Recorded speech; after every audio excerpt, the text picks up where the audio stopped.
오후에는 우리가 이제 성경 공부를 이렇게 열어가는데, 오늘은 검정색이에요. 검정색. 한번 띄워보세요. 검은색. 자, 거기 한번, PPT 방송실, 띄워보세요. 검은색 그러면 여러분 무슨 생각나요? 검은색. 아까 내가 알려줬는데, 옳지. 검은색. 땡큐. 고마워요. 창주야, 이거 올라가서 이렇게 확 퍼지는 거 해봐봐. 이거 어떻게 하는 건지 우리 저기도 알려주고, 귀이도. 아니, 그냥 띄워놔요. PPT 그냥 띄우고, 오케이. 그냥 두면, 검은색 그럼 무슨 생각이 나죠? 우리가 지금 빨간색, 하얀색, 청색 했어요. 오늘 검은색하고 이제 다음 주부터는 동식물을, 이스라엘 사람들이 보는 동식물은 어떤 느낌일까를, 어떤 히브리적 사고로 보는가를 말씀드릴 텐데, 오늘은 이스라엘 사람들, 즉 성경의 사람들은 검은색을 볼 때 어떤 느낌을 가질까 하는 거예요. 여러분은 어떠세요? 여러분은 검은색을 보면. 옛날에 검은색은 연탄 색깔이라 그랬는데, 흑인들은 검은색을 보면 무슨 색이라 그래요? 살색이라 그래요. 살색. 그렇죠. 우리하고 좀 다르죠. 그래서 나온 말이 Black is beauty. 검은색은 아름답다. 이렇게도까지 했어요. 그러니까 자기 나라마다 다 색깔이 다른 거죠. 우리는 황색, 흑인은 검은색, 백인은 하얀색. 어떤 색이 제일 건강하다 그래요? 우리가 제일 낫죠. 하나님이 그런 얘기 못 들어보셨어요? 이렇게 처음에 이렇게 사람 걷는데 너무 바짝 꿔가지고 새카매져서 그 다음에 살짝 걷더니 허해지고, 그래서 노릇노릇하게 적당하게 잘 군 사람들이 우리라는 거죠. 그런 얘기 하잖아요. 근데 검은색 그러면 이스라엘 사람들, 즉 성경의 사람들은 두려움, 절망, 환난 이런 생각을 했어요. 두려움, 절망, 환난. 들짐승들이 밤에 공격하거든요. 그래서 강도, 도적, 질병 이런 생각을 했어요. 검은색을 보는 느낌이 우리하고 좀 많이 다른 거예요. 그래서 이거를 한참을 눌러야 돼. 됐어요. 오케이. 한번 스바냐서 1장 15절 말씀을, 아니. 그냥 내가 여기서 할 거예요. 아까 거기 어디 갔어? 거기요. 오케이. 스바냐서 1장 15절 말씀 같이 한번 읽어보죠. 시작. 그날은 분노의 날이요, 환난과 고통의 날이요, 황무와 폐괴의 날이요, 캄캄하고 어두운 날이요, 구름과 흑암의 날이요. 하나님의 저주가 임하는, 그러니까 예수님 재림하실 때에 지난 수요일 날 오신 분들에게 제가 성경 공부를 시작을 했는데, 이런 거예요. 하나님의 역사는 심판의 역사면서 동시에 구원의 역사다. 그렇게 말씀드렸어요. 심판사면서 구원사다. 그러니까 주님이 재림하시는 그날은 구원받은 사람들에게는 하나님 나라가는 기쁨의 날이지만, 심판받는 사람에게는 하나님의 분노가 표출되는 날이고, 그들에게는 환난과 고통의 날이고, 황무와 폐괴의 날이고, 캄캄하고 어두운 날이고, 구름과 그 다음 무슨 날이에요? 흑암, 캄캄함의 날이에요. 그러니까 성경의 사람들이 검은색을 볼 때는 흑암, 어두움, 절망, 두려움, 환난 이런 색깔로다가 전부 본 거예요. 그러면 어두움, 검은색에 반대되는 색깔을 굳이 정한다면, 반대되는 개념을 말한다면 뭘까요? 흰색 이런 개념이 아니라 빛이에요. 어두움이니까 반대는 빛이에요. 그래서 빛은 하나님의 나라예요. 이렇게 성경이 이제 구분을 해요. 어두움은 세상, 빛은 하나님 나라. 그래서 어두움과 빛, 세상과 하나님 나라 이렇게 말씀하세요. 요한복음 1장 15절 말씀을 제가 읽어드릴게요. 에베소서 5장 8절 말씀을 제가 읽어드릴게요. 주 안에서 너희는 빛이라, 빛의 자녀들처럼 행하라. 그리스도 안에서 우리를 보고 뭐라고 말씀하세요? 빛이라는 거예요. 어둠이 아니라 빛이라고 말씀하세요. 그러니까 어둠 가운데서 빛으로 나온 사람들이에요. 데살로니가전서 5장 5절에 이런 말씀이 있어요. 빛의 아들이요 낮의 아들이라. 우리는 빛의 아들이고 낮의 아들이라는 거예요. 빛은 뭘 가지고 있느냐 하면 어둠을 물리치는 역사가 있어요. 여러분 여름에 뒤엄더미 아시죠? 거름더미. 거름더미를 한 사람 이렇게 푹 퍼서 뒤집으면 그 안에 뭐가 있어요? 뭐 별의별 게 다 살죠. 지렁이서부터 해가지고 바퀴벌레서부터 해가지고 온갖 벌레가 꼬물락꼬물락거리죠. 그런데 딱 뒤엎고 한 20초도 안 지나서 걔들이 어떻게 되어져요? 싹 사라져요. 뭐가 들어오니까요? 빛이 들어오니까 그런 거예요. 뭐 어떤 레이저 수술을 한다 그래요? 그런 것들이 다 뭐예요? 빛으로다가 쏴서 없애는 거죠. 그러니까 빛이 들어오면 뭐가 물러가게 되어 있는 거예요? 어둠이 물러가게 되는 줄 믿습니다. 우리 삶 속에서도 그래요. 빛은 예수 그리스도를 말씀하세요. 예수님이 우리 안에 들어오셨어요. 그럼 뭐가 당연히 물러가야 되는 거예요? 어둠이 물러가야 되는 거예요. 성경이 그 개념에서 자꾸 어둠, 그러니까 검은색과 빛을 자꾸 대비시키고 있어요. 그러니까 예수님이 이렇게 말씀하세요. 너희는 세상에 뭐라고 말씀하세요? 빛이라고 말씀하세요. 빛. 그 빛은 영향력을 가지게 돼 있어요. 빛은 반드시 영향력을 가지게 있어요. 예수님이 우리를 향해서 너희는 세상의 빛이라 말씀하시고 너희는 세상의 소금이다 말씀하세요. 여러분 마태복음 5장부터 있는 말씀에 예수님이 이렇게 말씀하세요. 사람이 등불을 켜서 말 아래 두지 아니하고, 용어는 말 알아? 타는 말 말고 요렇게 돼 있는 걸 홉이라 그러고, 조그마한 거 홉을 10개를 대면은 한 되라 그러고, 한 되를 10개를 넣으면 한 말이라 그러고, 한 10말을 집어넣으면 그게 뭐예요? 한 가만이에요. 그 말 얘기하는 거예요. 말이 이렇게 동그랗게 생겼어요. 등불을 켜서 사람이 말 아래 두지 아니하고 어디에 둔대요? 등경 위에 두나니 이로써 모든 사람에게 비치느니라. 산 위에 있는 동네가 너희를 숨기지 못할 것이요 라고 말씀하세요.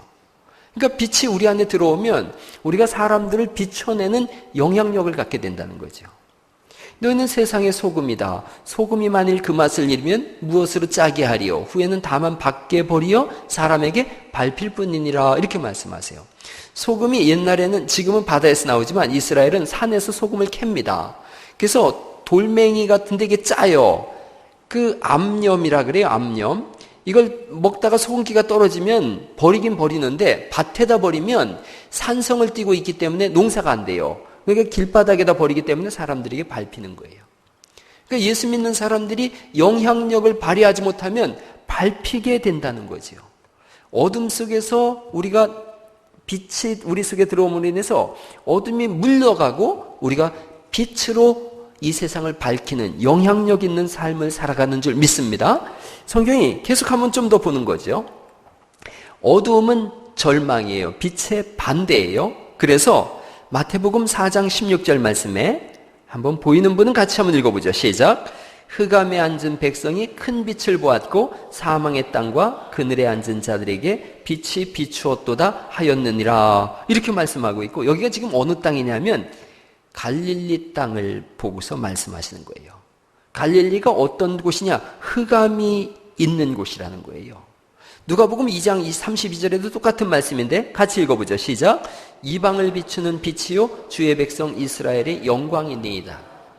갈릴리에 예수님이 오셨어요. 그러자 흑암에 앉은 백성이 큰 빛을 봤대요. 절망 속에 있던 사람들이 소망을 보게 된 거지요. 절망에 있던 사람들이 소망으로 나아가게 되는 거예요. 이유가 이래요.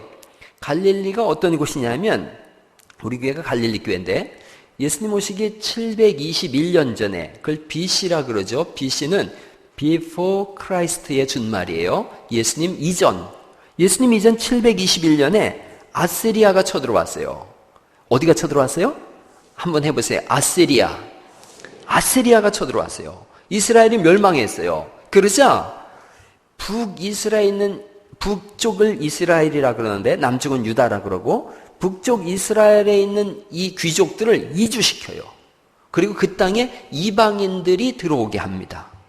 그러니까 귀족들은 내보내고 이방인들을 들어오게 함으로 인해서 여기서 혼음이 일어나게 되어져요. 그래서 소위 말하는 혼혈족이 태어나는 거예요. 이방인의 피가 섞여지게 된 거예요. 아주 못된 정책을 썼어요. 그때부터 이스라엘 사람들 머릿속에는 갈릴리 땅 그러면 혼혈족이 있는 거예요. 이방의 갈릴리, 이렇게 얘기를 했어요. 이방의 갈릴리. 그 이방의 갈릴리가 어디 있느냐면 이스라엘 북쪽에 있어요. 이것도 참 상당히 의미가 있는데 이 얘기를 조금 더 이따가 한번 진행해 나가 보도록 하고요. 갈릴리 그러면 사람들이 천시했어요. 갈릴리 그러면 우습게 여기고 자기들 틈에 끼어지질 못했어요. 이방의 갈릴리, 어둠의 땅이라는 거예요. 우리가 그런 곳이에요. 우리 갈릴리 교회가 이방의 갈릴리 이렇게 하는 거예요. 사람들이 손가락질한 거예요. 근데 여기에 뭐가 임했다고요? 빛이 들어온 거예요. 빛이. 성경은 이런 개념으로 써 있어요. 동쪽엔 뭐가 떠올라요? 해가 떠올라요. 그래서 동쪽은 해가 떠오르기 때문에 하나님의 영광을 선포할 때는 동쪽을 얘기해요. 빛의 영광, 빛의 영향력을 말씀할 때는 동쪽이에요. 그러면 동쪽의 반대말이 뭐예요? 동서남 북쪽. 북쪽을 말할 때는 어두움이에요. 캄캄함이에요. 그런데 그곳에 빛이 확 들어온 거예요. 성경이 그런 개념을 잘 써요. 북쪽과 남쪽 이렇게. 북쪽은 어두움, 남쪽은 의인, 빛, 남자 이렇게 써요.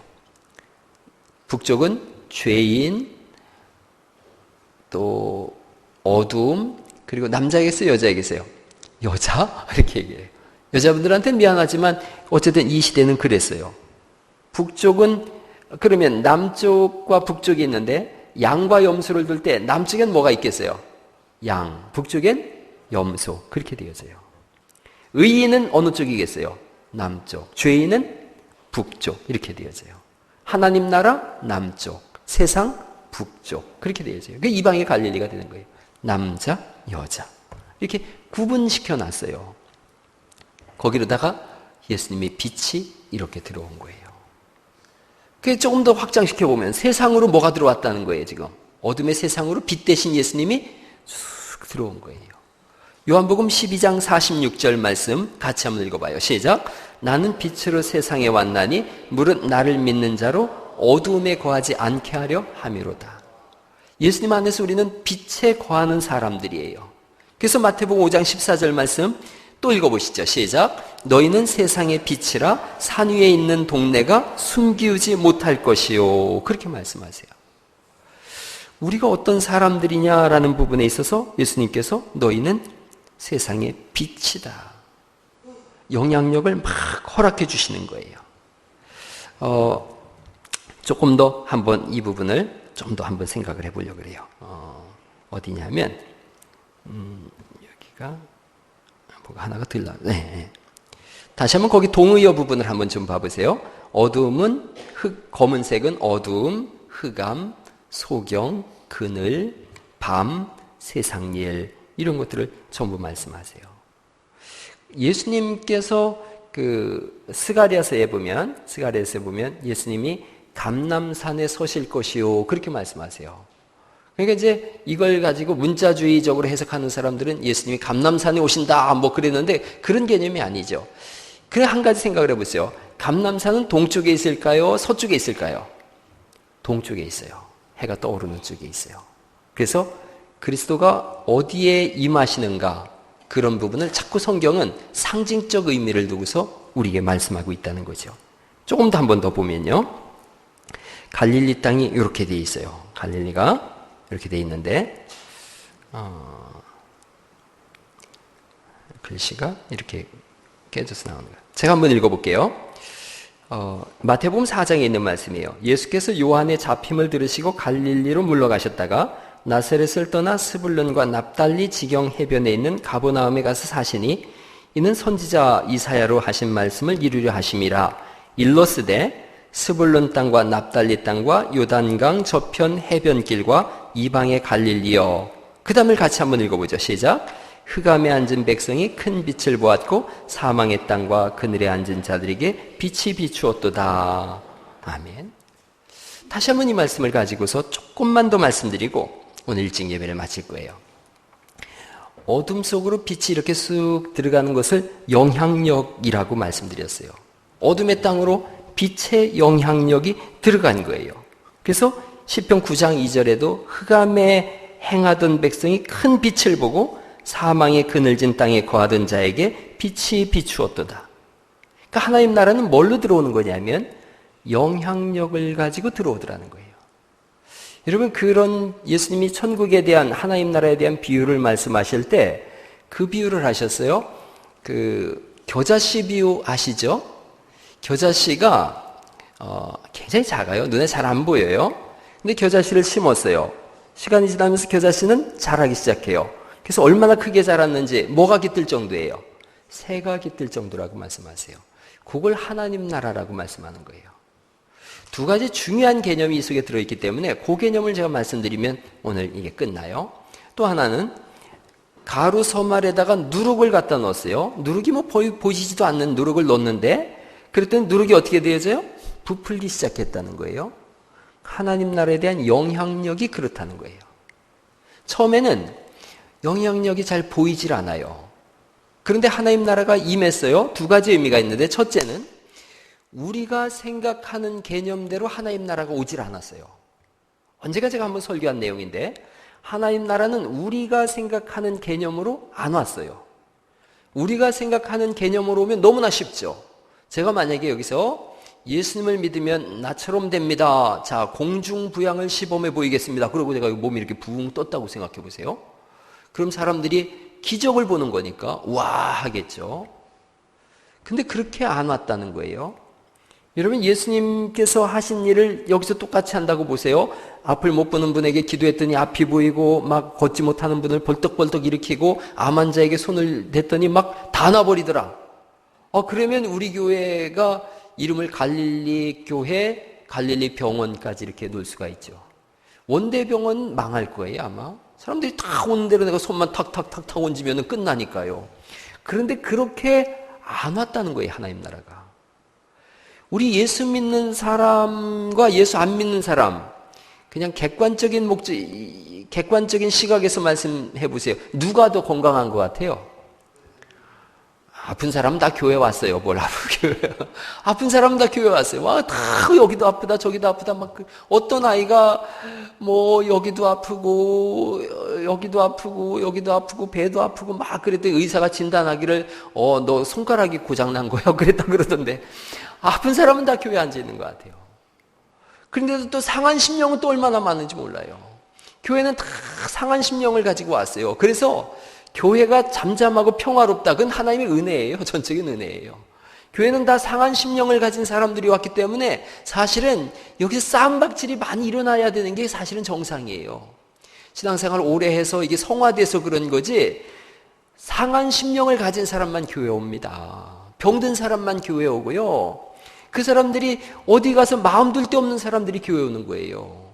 와가지고 치료받고 힘을 얻는 거죠. 그러니 교회는 우리가 생각하는 것처럼 안 와요. 우리는 막 부자들이, 익산에 있는 부자들이 다 들어왔으면 좋겠죠. 근데 그런 식으로 교회가 하나님 나라가 오질 않아요. 우리가 의도한 대로 오지 않았다는 것과 또 하나는 하나님 나라는 점진적으로 성장하는 거예요. 하나님 나라가 갑자기 성장하는 그런 건 없어요. 인격이 하루아침에 성인 군자 되는 건 없어요. 제가 예수 믿으면 갑자기 착해진다고 했는데 그 갑자기 착해짐이 마음은 착해지지만 아직 몸은 못 따라가는 거예요. 그런 경우 많이 보죠. 부부싸움 할 때도 예수 믿었으니까 그나마 그 정도지 예수 안 믿었으면 벌써 큰일 날 사람들 많이 있지 않습니까? 부부지간에 부인들이 그런다 그래요. 남편 두고 가자니 걱정거리고 또 내보내자니 뭐 무슨 거리고 뭐 데리고 나가자니 애물 딴지고 뭐 그런다 그러던데 부부관계도 안 쉬워요. 여러분, 이게 하나님의 나라가 우리가 원하는 대로 안 온 것과 점진적으로 성장한다는 걸 자꾸 생각해 보세요. 그러면 성경 전체가 막 열려지기 시작합니다. 요셉을 생각해 보세요. 요셉이 하나님 나라를 가진 사람이에요. 그가 가는 곳마다 형통하지 않습니까? 그런데 그가 이집트로 팔려갈 때 뭘로 팔려가요? 노예로 팔려갑니다. 그게 하나님 나라예요. 그가 이집트에 하나님 나라를 가지고 들어가는데 노예로 팔려서 들어가요. 근데 시간이 지나면서 점점 어떻게 되어져요? 지위가 높아져요. 나중에 뭐가 되어져요? 애굽의 국무총리가 되어져요. 다니엘을 봤어요. 다니엘. 우리가 수요일날 그런 것 봤는데 다니엘이 포로로 끌려갔어요. 하나님 나라를 가지고 포로로 끌려갔는데 시간이 지나면서 점점 어떻게 되어져요? 영향력이 점점 커지는 거예요. 그게 그리스도인이에요. 여러분이 영향력을 갖기를 간절히 축원합니다. 그리스도인들은 시간이 지나면서 점점 영향력을 가져야 돼요. 저도 기도할 때 그렇게 기도해요. 하나님, 저에게 영향력을 주세요. 그렇게 기도합니다. 여러분, 또 한 가지 깊이 생각해야 돼요. 영향력을 가지고 나를 위해서 쓴다. 그럼 사탄적이에요. 마귀적이에요. 성경의 사람들은 영향력을 가지고 다 사람 살리는 일을 위해서 썼어요. 그리스도의 복음을 증거하는 일을 위해서 썼어요. 우리 교회 하나님이 영향력을 부어주셔서 이민족을 살리는 일에 쓰임받을 수 있기를 간절히 바랍니다. 그게 빛이 어둠을 뚫고 들어오는 역사예요. 제가 우리 교회 아이들한테 저번에 여름 성경학교 때 그 밤에 부흥회를 할 때 그런 걸 했어요. 불을 다 꺼보자 그랬어요. 불을 다 꺼보자. 불을 다 껐어요. 그리고 제가 휴대폰을 가지고서 이렇게 불을 켰어요. 불을 켜서 아이들을 비추었어요. 비추는 것만 밝아지는 거예요. 또 불을 하나씩 켜보자 그랬어요. 하나씩 켰어요. 이만큼이 밝아졌어요. 또 하나를 켰어요. 또 밝아졌어요. 다 켰어요. 전체가 다 밝아졌어요. 그게 하나님 나라예요. 아주 작은 영향력을 가지고 시작했어요. 시간이 지나면서 점점 영향력이 커져요. 그래서 온 세상을 밝히는 거예요. 우리가 그 일을 해야 되는 줄 믿으시기 바랍니다. 교회는 그러려고 우리가 모이는 거예요. 이 이방의 갈릴리에 예수 그리스도의 복음이 들어왔더니 여기서부터 복음이 화사한데서 온 지구촌을 다 밝히는 그런 복음이 되어졌어요. 우리는 나 혼자 잘 먹고 잘 살려고 모이는 사람들이 아니에요. 우리끼리 모여서 예배당 잘 지어놓고 여기서 즐겁게 지내고 행복하게 지내고 이렇게 하자 그러려고 모인 사람들이 아니에요. 이 밝은 빛을 가지고 사람들이 등불을 켜서 말 아래 두지 아니하고 등경에 둬서 모든 사람들을 비추듯이 우리는 그 영향력을 가지고 익산을 비추고 전라도를 비추고 이 나라를 비추고 지구촌을 비추기 위해서 여기 모인 사람들인 줄 믿으시기 바랍니다. 그 일을 위해서 하나님 내게 영향력을 주세요라고 기도해야 돼요. 하나님 나 잘 먹고 잘 살려면 그거 하나로 다 끝날 수 있는데 그런 게 아니에요. 하나님 우리에게 영향력을 주셔서 우리가 만나는 사람들 살려낼 수 있도록 도와주세요. 그게 우리의 모습이어야 되는 거예요. 그게 우리의 사명이에요. 오늘 아침에 집사님 한 분이 신앙생활 하시는 우리 교회 집사님이 나오려고 하는데 앞집 아이가 엄마한테 유치원 다니는 아이인데 엄청나게 혼났나 봐요. 뭐 고양인가를 강아지인가를 만져가지고 혼났대요. 근데 그 엄마가 꼬매 아이인데 옷을 홀딱 뺏겨가지고 내쫓은 거예요. 이 추운 겨울에. 그러니까 아이가 갈 데가 없으니까 앞에 우리 집사님 문을 두드려서 나가보니까 뭐 아이가 그냥 옷을 홀딱 벗고서 덜덜 떨고 있는 거죠. 집사님이 데리고 들어왔어요. 그리고 들어와서 옷을 따뜻하게 해주고 그런데 이제 고민되시는 거예요. 이 아이를 놓고서 가자니 교회를 데리고 있자니 교회를 늦겠고 놓고 가자니 마음이 안쓰럽고 그런 상황인 거예요. 뭔 걱정을 하셨냐면 오늘 제가 오전 예배 때 가정에 대한 설교를 했잖아요. 아이들 어떻게 해야 되는지. 우리 집사님이 얘기해요. 그 부모님 예수 믿어야 되겠다고. 그 부모님 내가 전도하라고 하나님이 이렇게 아이를 보낸 것 같다고. 아이한테 물어봤대요. 그랬더니 여러 번 그렇게 쫓겨났대요.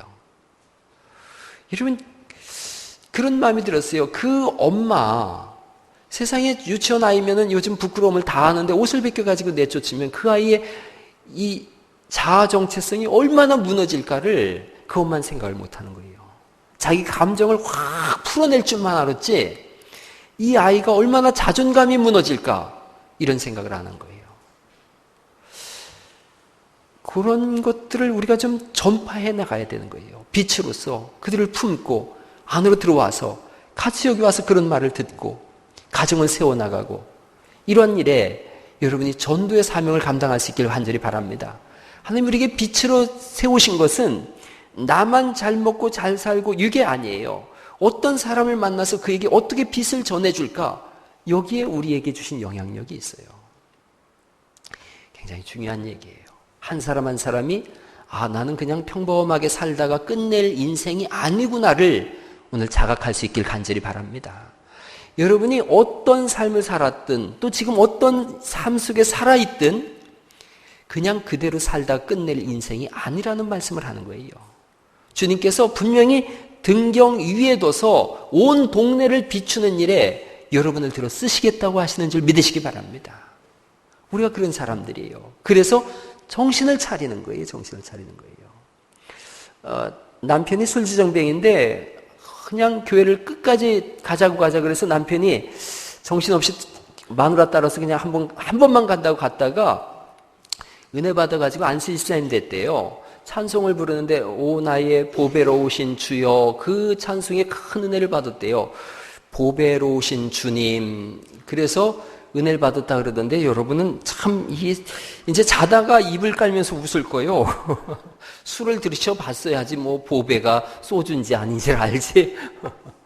어떤 사람이든 주님 앞에 오면 하나님은 어떤 방법을 쓰시든 은혜 받게 하시고 구원하게 하시는 줄 믿습니다. 교회는 빛의 덩어리인 거예요. 빛의 덩어리. 빛 가운데서 거하는 빛의 덩어리예요. 갈릴리 땅에 예수님이 들어오셨어요. 영향력이 들어왔어요. 이방의 갈릴리에 빛이 비춰졌어요. 우리에게도 똑같이 그 빛이 비춰졌어요. 저는 한 사람 한 사람이 정말로 영향력을 받기를 원해요. 우리 아이들을 열심히 길러내겠다고 하는 이유가 하나예요. 영향력 있는 아이를 키우겠다는 거예요. 그 영향력을 가지고 나 혼자 잘 먹고 잘 살고 아니에요. 우리가 전국 목회자 세미나 2박 3일을 했어요. 그게 목회적 측면에서, 우리 교회만 생각하는 목회적 측면에서 보면 뭔 득이 되겠어요. 아무런 득이 안 되죠. 그런데 하나님 나라를 바라보니까 말도 못하는 복이 되는 거예요. 할렐루야. 저는 이 전국 목회자 세미나처럼 큰 우리 교회가 누리는 복이 없다고 생각해요. 이번에 저랑 같이 공부하는 그 박사과정에 있는 친구들이 다 왔어요. 와가지고 저한테 하는 얘기예요. 이걸 할 수 있는 교회는 대한민국에 갈릴리 교회밖에 없는 것 같다고. 제가 봐도 그래요. 제가 봐도. 갈릴리 교회밖에 못해요. 서울에 몇몇 이런 목회자 세미나를 하는 교회들이 다 있어요. 그런데 기본 회비가 15만 원부터 시작합니다. 15만 원 내고 가고 조금 더 괜찮으면 20만 원을 내고 가야 돼요. 그 개척교회나 이런 데는 작은 돈이 아니에요.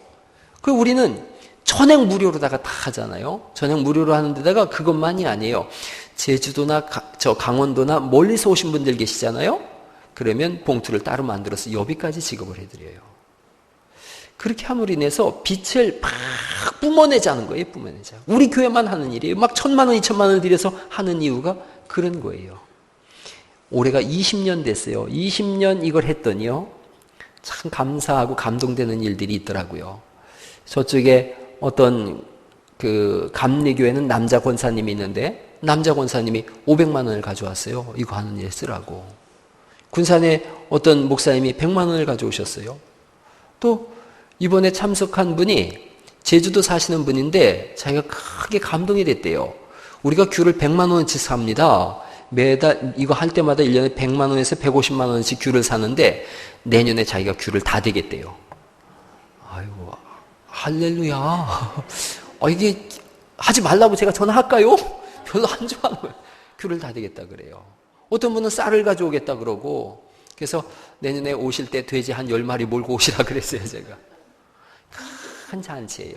여러분, 20년간 여러분들이 빛도 없이 이름도 없이 그냥 섬겼어요. 이거 누가 알아주겠어요? 대한민국이 큰 서울에 막 10,000명, 20,000명, 60,000명 모이는 교회가 부지기수인데 200명 모이는 우리 교회에서 이거 하는 걸 누가 알아주겠어요? 그런데 하나님은 주목하고 계셨음을 믿으시기 바랍니다. 그래서 저는 한 가지 아는 거예요. 아하, 하나님이 갈릴리 교회에 영향력을 주시겠구나. 전 그걸 알아요. 제가 그 기도예요. 하나님 영향력 주세요. 이유는 한 가지예요. 여러분, 저하고 이제 3년을 여러분이 살았죠. 제가 여기 올 3월달 되면 이제 3년 되어져요. 3년 동안 여러분이 저를 지켜보셨을 거예요. 송 목사 잘하나 못하나 지켜보셨겠죠. 제가 제 주머니 챙기는 걸 한 번도 해본 적이 없어요. 제가 올해로 목회 20년입니다. 그 대단한 거예요, 여러분. 제가 이제 50살이잖아요.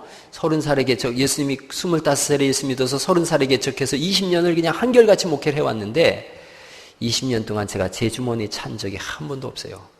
그러면서 끊임없이 기도해요. 하나님 내게 영향력을 주세요. 그래야 더 많이 먹이겠지 않겠습니까?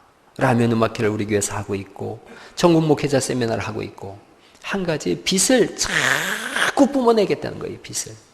여러분, 우리에게 빛이 있지요. 건축하면서 빛이 있지요. 그래서 제가 맨날 그래요. 나는 빛 가운데로 걸어간다. 그래요. 그 빛인 거예요. 뭐 빛 없는 교회가 어디가 있어요. 천국 가는 그날까지 우린 빛이 있는 거예요. 빛이 있어요. 왜냐? 빛을 먼저 안 갚고 빛을 뿜어내려고. 할렐루야. 그럼요. 빚을 먼저 갚을 생각이 조금씩 갚아는 나가야죠. 그러나 그 빚 갚느라고 등경위에서 빚을 비추는 그 일을 멈추지 않기를 간절히 바랍니다. 하나님은 여러분에게 더 큰 영향력을 주실 거예요. 여러분 자녀 때에 가면 더욱더 큰 영향력을 주실 거예요.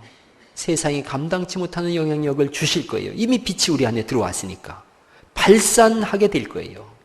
그때도 우리는 오직 하나님 나라만 바라보고 내 주머니 안 차고 우리 교회만 많아지고 뭐 이런 거 생각하지 않고 이 대한민국과 지구촌을 살리는 그런 교회로 함께 만들어가야 될 줄 믿습니다. 하나님 우리에게 영향력을 주옵소서. 그리하여 수많은 사람들 살려내는 일을 하게 하여 주옵소서. 이 본문은 너무 은혜가 되어집니다. 갈릴리, 이방의 갈릴리에 빛이 들어왔더니 그 빛을 온 세계로 뿜어내더라. 우리 갈릴리 교회, 이방 같은 갈릴리 교회. 여러분들이 처음에 30년 전에 이 교회 어떻게 시작했는지 저도 와서 들었어요. 장애우들로 시작된 교회. 잔디해라고 하는 잔디해라고 하는 장애우들이 모인 거기가 모토가 되어졌고, 그래서 먹을 것 주는 교회로 하자. 그래가 다 예배당 잘 질 수 있어도 저쪽 김치 공장 사가지고 거기에 띠집을 다닥다닥 져가지고 오갈 데 없는 분들 거기다 모셨었고, 그리고 매일같이 밥을 드리고, 그렇게 영향력 있게 시작된 그 교회, 이제 그 영향력을 더 크게 이끌어갈 겁니다. 소외된 사람, 배고픈 사람, 눈물 흘리는 사람, 어둠에 떨고 있는 사람, 그들을 다 품어내서 내 거 반쪽 나눠서 먹이면 되는 거니까, 내가 2벌 있으면 1벌 나눠주면 되는 거니까, 내가 조금 큰 집이면 줄여서 그들과 더불어 사면 되는 거니까, 그런 선한 영향력을 예수님 오시는 그날까지 한없이 베풀어내는 진짜 갈릴리 교회로 함께 세워갈 수 있기를 예수님의 이름으로 축원합니다. 우리 실로암이라는 찬양 참 아까 우리 청년들 부르는데 너무너무 은혜가 됐어요. 어두운 밤에 캄캄한 밤에, 어둡고 캄캄한 곳, 검은 색깔인 것 같은 그곳에 새벽을 찾아 떠나고 빛이 들어와서 영향력 있는 그런 하나님의 교회, 우리 실로암이라는 찬양 같이 한번 부르시고서